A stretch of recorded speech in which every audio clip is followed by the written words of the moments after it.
میکنی من احمقم؟ از لباست خوشم نمیاد، از فلانت خوشم نمیاد، از اینت خوشم نمیاد. جمع کن بابا.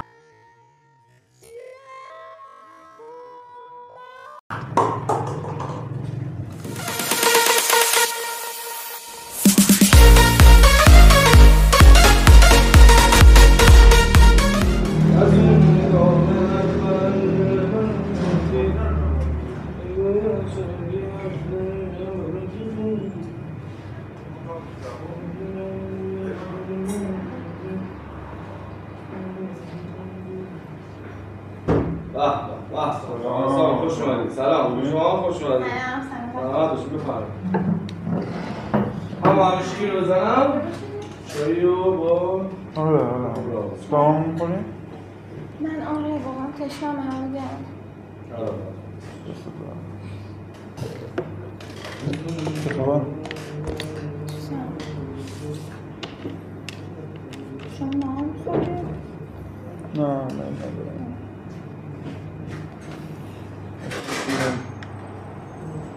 سرویس حالم خوب نیست. چرا؟ نمیدونم. حالا تعبیر دارم. همش به خاطر فشار کاری این چند روزی. نمیدونم. حالا آزمایش شدم جواب آزمایشم باید به نصف شما هم نصف دیگه شاید بیاد برم. کلسترول تو چک کردی؟ آره همه رو گرفته. چربی که نداشتی؟ نمیدونم. شاید هم داشتم.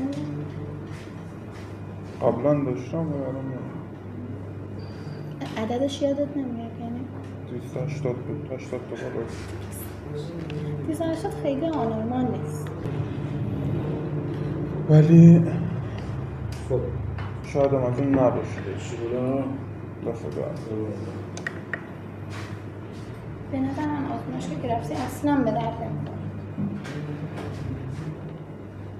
نه اونجا قرارداد دارم. مجبورم تو برم. شایدم اصلا با اونا رابطه نداشته باشم. شایدم بخاطر استرسی تو من وارد میکنم. من به استرس وارد میکنم. من چه استرسی به شما وارد میکنم؟ کاری ندارم من. از تو طول روز من موقع از خواب بیدار میشم تا موقع میخوابم دوباره به من گیر میدی. چی گیری من بدونم؟ چرا اینجوری کردی؟ چرا اینجوری کردی؟ بکنم من فقط میگم که ساعت خوابت رو من چک کن. یهو مثلا میخوای من شاید نگران بشم که یه اتفاق برات افتاده. همین در همین حد. این بهش میگن هر روز این اتفاق میفته دیگه یعنی آره. هر روز که دیگه تو نه وقتی من میبینی من هر روز اینجوری هم دیگه نیاز نیست اینقدر دیگه حساس بشه این قضیه. واقعا فکر می‌کنم که این بحث ادامه ندیم خیلی بهتره. اومدیم کافه حالمون خوب بشه. من واقعا امروز خیلی خسته شدم. همش درگیر بودم. همش مشتری اومد از صبح تا شب. میگم از صبح تا شب که صبح تا الان. فیلمش هم داشتیم؟ کم؟ سوار داداش من خود عجله دارم بفرستم برای داره چقدر پردی؟ پول ندارم باش این شغل تو خوبه که اینجوری خود میفروشی من مثلا یک ماه نیستم یک دفعه مثلا شغل تو عوض کن بس در به خاطر یک ماه دو ماه خاصه خراب که سوختم آقا نمیتونم نه انشاءالله که درست میشه من یک چیز دیگه هم میخواستم بگم اصلا طرز لباس پوشیدن تو دوست ندارم دوستای ما دیشب یه چیزی جامون ازتون میارم چرا طرز لباس پوشیدن چه ایرادی داره؟ طرز لباس پوشیدن دیشب با ببخشید دوستای با آبجوتون اومدین این روژش جامون گفتم بهتون بدم که باشه دست دارم آبجی تو روژ میزنه؟ آره من آبجی من آدم نیست من دیدمش روژ نمیزنه آبجی کوچیک روژ نمیزنه چرا؟ این مال کیه بهت میگم؟ من آبجی من نه مامانت روژ میزنه نه خواهرت آبجی من روژ دلیل نمیشه چون کوچیکه که روژ نزنه با کدوم خواهرتونه اینجا اومدی اینجا دیشب تو اینجا نمید با نرگس اومدم میگم نرگس تو روژ نمیزنه از کجا میدونی روژ نمیزنه؟ من تو میره هر روز لبای نرگس ما چک میکنه که روژ میزنه نمیزنه نرگس قرمز میزنه؟ نه آبی میزنه نرگس قرمز میزنه؟ پس چی میزنه؟ نرگس قرمز میزنه؟ فکر میکنی من احمقم؟ از لباست خوشم نمیاد از فلانت خوشم نمیاد از اینت خوشم نمیاد جمع کن بابا Oh my god بیا اینجا بشین بیا اینجا بشین. من کیفمو جا گذاشتم. بشین یک لحظه. بشین یک لحظه. بشین یک لحظه. بشین یک لحظه بهت میگم. میگم بشین یک لحظه. یه لحظه بشین. یه لحظه بشین. چی گوش بدم دیگه؟ داری اشتباه فکر می‌کنی. رفتارم همینجوریه. چه ربطی به رفتارم داره؟ چه ربطی به رفتارم داره؟ من دارم میگم اون مال خواهرمه، چجوری به ثابت کنم اینو؟ مسخره بازی در از خودش زنگ بزن بخور. خواهرت 12 سالشه چی میخواد روش بزنه؟ من میخوام برم بیرون. میخوای بری بیرون که چی؟ بالاخره بعد این قضیه واسه من از 12 سالش 23 4 ساله بود. آشورو بس کن دیگه. خدا ما آقا چیزی کجا اون 23 4 ساله قدش بلنده ما کلا خانواده‌تن درسته. خواهرت 12 سالشه. ما مگه ندیدی نرگس ما رو؟ نرگس ما قد بیکرش درسته این نمیفهمه که. آقا گفت که بهش گفت فریب بخورم میشه اگه میشه ببریم بیرون. تو چقدر آدم پستی بودی. به قرآن داره دروغ میگه. من واسه زندگی رو تو حساب کردم. داره دروغ میگه. مسخره. برو اون نمیخوام ببینمت. یه لحظه کن. بابا زنگ بزن از نرگس اون بپرس. یک لحظه تو من 2 دقیقه بعد این همه رابطه 2 دقیقه من مهلت بده من برای توضیح بدم. اگه نتونستم قانع کنم بعد هر دفعه دوست داشتی برو. من دیگه باهات کار ندارم. بگو. منتظرم. بشین چند لحظه. بشین. آقا رو بگیرم لباسم کثیف نشه. اشکال نداره. حالا اون باش در مورد ازدواجتون صحبت نمی‌کرد. دوستی معمولی بود. به خدا داره توضیح بده دیگه. الان مگه نمیخواستی؟ مگه تو اینو نمیشناسی؟ مگه نمیخواستی توضیح بدی؟ من دارم میگم اون خواهر من بود. این خواهر منه که نمیشناسه. یه سوال دارم. واقعا بهش گفتش من دیگه چه حرفی دارم الان باید بزنم؟ من منتظر چی نشستم؟ من چرا نشستم؟ یه لحظه اجازه بده. تو زنگ بزن. یه دقیقه صبر کن. بگو. اصلا نمیذاری من حرف بزنم. از موقعی که اینو دیدی دائم هی داد جیغ فلان بزن. یک لحظه بشین ساکت باش دیگه. دیشب هم فقط اون خانم حرف می‌زد. ایشون خیلی کم حرف می‌زد. اجازه بده من برات توضیح بدم. توضیح بده. من دیشب با خواهرم اومدم اینجا. یه نفر بود البته. ساعت 9 بود فکر می‌کنم. 9:30 بود. 9 بود. ساعت 9:30. آره. من با نرگس اینجا اومد روش بزنه من گاهی میشه بیایم بیرون مثل این می‌خواست خودش براش بزنه. خجالت می‌کشید اینجا خب؟ تو با خواهرت حرف میزنی، با حجبه‌ها حرف میزنی، بعد رفتی براش روش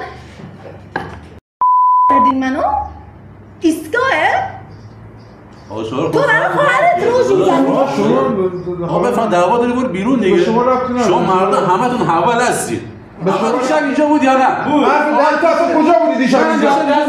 تو کجا بودی؟ تو دادی مگه اینجا نشستی دارم اینجا واسه من حرف میزنی؟ صبر کن. مگه هم خانم قد بلنده نبود که پیرن صورتی داشت؟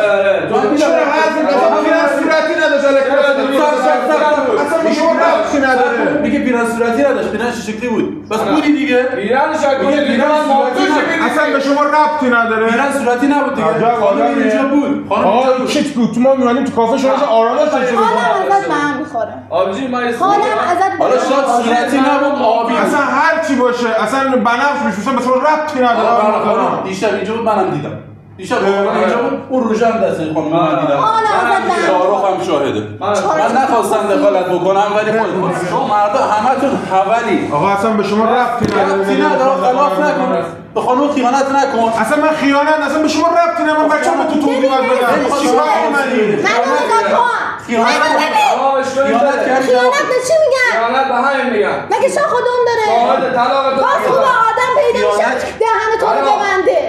عزیز من داری اشتباه فکر می‌کنی. هیچ وقت یک زن اشتباه فکر نمی‌کنه. اصلا من شاهدم. خیانت کردی جواب برو بده. این آقا فکر کنم همینجا پلاسن. آقا خیانت کردی جواب خانمت بده. نه این برو جواب خانمت بده. ببخشید. اصلا به شما ربطی نداره. این آقا فقط اگر ربط نده بچه دخالت میکنه برو اما معذر آشنا آقا برو دخالت نکن. برو جواب خانمت بده. برو جواب خانمت بده. به من نمیدونم من نمیشناسم. خیانت یه جواب بده. راست میگه. خیلی زاویه. من دختره رو گفتم 260 بود. البته داشت 260 شارخ جان لطفاً دیگه سفیده آفرین سفید بود دقیقاً دخترم پشت فرمان بود راست میگم دختر پشت فرمان بود چشم خواهری برادر خوبی هم بود خداییش آره نباید خیانت بکنید خیانت آخرش همینه بالاخره یه روز لو میری دیگه شما ربطی نداره من خیانت نکردم به شما هم ربطی نداره مجردی هر غلطی دوست داری بکنی هر غلطی میتونی بکنی ولی متعهد شدی تعهد داری نسبت به خانم چون داشت میرفت گفت بیگینی یادت باشه من باید بخرم من دیگه وای نمیستم اینجا این چه ارتال بشنوم یه لحظه صبر کن خیانت یه لحظه صبر کن به داخل داره بگو آخرین باری که برم گردم داخل اون مریضه تو اینو نمیشه اولین بار که نیست میام اینجا که راست میگه مریضه داره که آقا صبر کن من ثابت میکنم آقا من ثابت میکنم بگم تو بعد یک چیزی بود من ثابت بکنم خیانت کردی ثابت بکنم بشین من ثابت کنم بشین من ثابت بکنم من نمیدونم این الان اینجا وسط چی میگه این از این من میگه این از این من میگه من نمیدونم مثلا من گیر کردم چون بشین من ثابت من ببینم پامو دیگه تو این کافه نمیذارم ببین تو چقدر پر روی آبروی خانواده من تره وسط من بهم خیانت شده و تو خود داده بیداد میکنی بشین من ثابت میکنم آقا خیانت کرده زن ایرانی باشم دهنتو سرویس میکنم ببین من ثابت کنم خیانت کردی به خانومت پای حرفت هستی پای کارت هستی خانم من ثابت کنم به خیانت کرده اینجا دوربین داره دوربینا گرفتنش دیشب راست میگه دوربین داریم اینجا ما آره چی داریم شما تو اینجا همیشه میگین دوربین نداریم اینجا که داریم از دوربین اینجا دوربین داریم و شما رو گرفته که اینجا بودی خلاف کردی من نخواستم دخالت بکنم ولی به تو خیانت کرده خانم بهت بد خیانتی بذار کرد یه چیز دیگه بهت بگم ولی خانم از شما خیلی قشنگ‌تر بود اینا بهتون بذار یه بگم چیز دیگه بهت بگم آره خانم اون قشنگ‌تر خواهرم نبود عملی درسته بود. خب اون خواهر من نبود درسته خب ولی اون چیزی هم که تو داری فکر میکنی نیست همونه دروغ میگه همونه من دیگه در مورد فکر نمی‌کنم ببین همونه. یه دقیقه آقای خانم در گریه اون میکنم باید جمعش کنیم دیگه آقا عذر میخوام من باید دوربین بهتون نشون بدم خانم در گریه میکنم من دیگه نمیخوام ادامه بدم عذر میخوام من دوربین بهتون نشون میدم فقط به خاطر احترام اشکای شما دوربینی که این آقا رو گرفته بهتون نشون میدم شما یه لحظه به من بعد نگاه کردید احساس کردید قیافه من آشناست حدس درست من فرخم سازنده دوربین مخفی اونم دوربین فرخ دوربین مخفی فرخ شما در مقابل مخفی در جریان بودن ها آره در جریان بودن چه کاری میکنه قلبم درد گرفت برای کادو تولد سال آینده آره دست اون دوربین رو به خدا پیشنهاد این بود می‌خواستم پیشنهاد این بود باید دوربین دست بگم اون روشته واقعا نو استفاده هم نشده همین دست بگم یه دوربین هم وجود داره اونم دست بگم خوش گلدان خدا من واقعا یعنی واقعا شما فکر کردید به خیانت کرده تو اصلا هم چیزی تو اعتماد نداشت به من یک سبزواری سر میدهد زن نمیدهد چیه؟ یا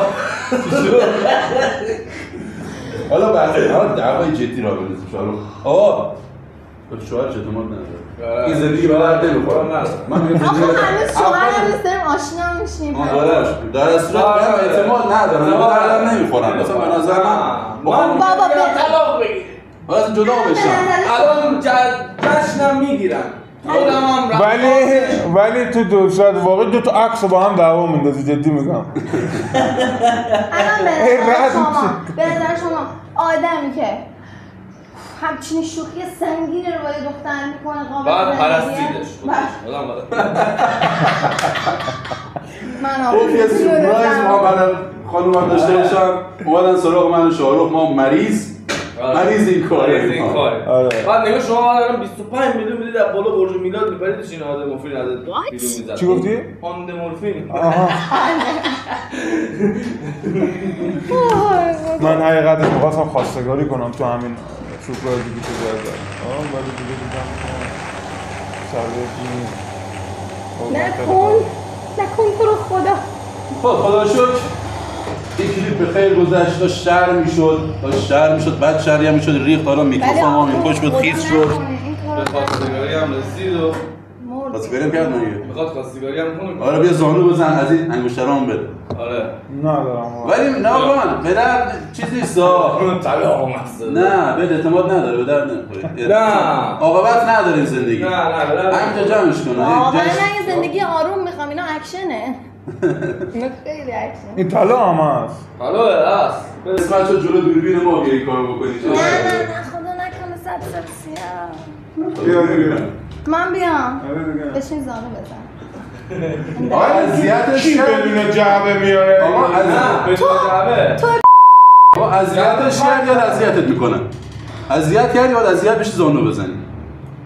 کسی که اشک نامزدش رو در میاره باید زانو بزنه. شما طرف کیه؟ من طرف دوربین خودم. حالا من به اینجا زانو بزنم؟ چرا سوال میکنی؟ خودت من بلد نیستی؟ نه. زانو بزن تا ببخشید. اون نظره همه رو به زانو در میاره سبزواری اولین زانوشه سالی که دوست از بهارش پیدا متاسفم آقا به زانو در اومد. الان کردی به زانو در اومد. بله من اینو به عنوان خواستگاری جدی قبول ندارم عزیزم. الله سنی بلانه برسینا عزیزم با من ازدواج میکنی؟ نه ولی اونو بده حالا خواستگاری جدیه؟ خیلی شوخیه. نه جدیه. جدی ما شوخیه بابا شوخیه بعدا ما جدی گرفتیم ما جدی گرفتیم. ما پخش میکنیم هم ببینن فامیلاتون ببینن. بابا بدبخت میشه آبرو رسیت نمیده آقا احسان چطور بود کار؟ حالی بود. قشنگ سورپرایز کردی اول زندگی. گربه رو دمیچه کشتی. حساب اشکشو در آوردی. من دلم سوخت اشکش در اومد قطع کردم. من خودم خیلی ناراحت شدم. من فکر نمی‌کنم که چون قرار بود تا دادگاه دست شما اگه گریه نمی‌کرد می‌رفتیم فعلا برنامه‌ها داشتیم برای شما. قرار بود عکس درست کرده بودیم اینجا که با یه خانم نشسته آره فیلم هم گرفته دیدیم. خب دیشب اومدیم فیلم گرفتیم با خانم. سامان خیلی شروع کرد. یه خود رفتیم فکر کنم شما که می‌دونستی خانم من عذر می‌خوام ازتون ببخشید. اشکتون رو در آوردیم ناخواسته بود باشه. ناخواسته بود باشه. مردم ایران ما در هستیم کار کردن خودتون همه عالیه کارم حرف نداریم. سلامت من بازم ببخشید ما رو اشکتون رو در آوردیم اول زندگی. من پول اینا هم حساب نمی‌کنم. من حساب می‌کنم. فقط برو. باز دعوا رو میندازم حالا اصلا نه. خدا خانم ببخشید. خدا حافظ شما. روژه لبت جا بود داداش. روژه لبت. آقا اونو به من نشون نده اونو به من نشون نده خدا حافظ. چرا خود میکروفون رو تیز کرد؟ اون بگی؟ همه جا فیس شد نیاز چی بودی؟ خدا بذار شوهره برسه. ببینم. کلی پول میکروفون دادم من. خب بچه‌ها دوستان یه شوخی خیلی کوچولوی ریزی بود از من و شاهرخ دیدین. البته این بنده خدا هماهنگ بود ولی واقعا جدی شد. من ترسیدم. بنده خدا خانومش گریه کرد یعنی دلم سوخت. بازی رو قطع کردم والله. شاهرخ چیز کرده بود چی میگن فتوشاپ کرده بود. شاهرخ فتوشاپ درست کرده بود که این آقای با یه خانم دیگه نشسته برنامه‌ها داشتیم. ولی خب من اینجوری میکنم چون دو تا دوربین داریم. برنامه‌ها داشتیم ولی خب خانم گریه کرد. حقیقتش من دلم سوخت و نخواستم ادامه بدم. درستم نبوده. دور از انسانیت بود. دیگه برنامه رو چنگ خواستگاری هم کرد دیگه. قرار بود خواستگاری هم کنه. خواستگاری جدی بود. آره. مردون جدی بود. آره خواستگاری کرد. یه نامزد بودن چی بودن؟ نه نامزد می‌خواستم بکنن الان با هم تازه دارن آشنا میشن. الکی جدی شد افتاد گردن این بنده خدا دیگه. امیدوارم که از این کلیپ خوشتون اومده باشه بچه‌ها. اگه از این کلیپ خوشتون اومده، اگه با این برنامه حال کردید تو کامنت‌ها بنویسید. ما اینا رو سریالی بسازیم با سن‌های مختلف. با سن‌های مختلف ما میتونیم با پیرمرد پیرزن اینجا شوخی بکنیم. میتونیم پیرمرد پیرزن‌ها اینجا دعوت کنیم به یک بهانه یعنی بلاهای سر پیرمرد پیرزن‌ها بیاریم که بخندیم. اگر با این کلیپ حال کردین، اگر کلیپ قشنگ بود لطفاً کامنت‌های مثبت رو بذارید که من و شاهرخ همین راهو ادامه بدیم. میگیری که چی میگم و بریم. این میگیری که دیگه که کلام شاهرخه. خیلی مخلصیم بچه‌ها. خداحافظ شما.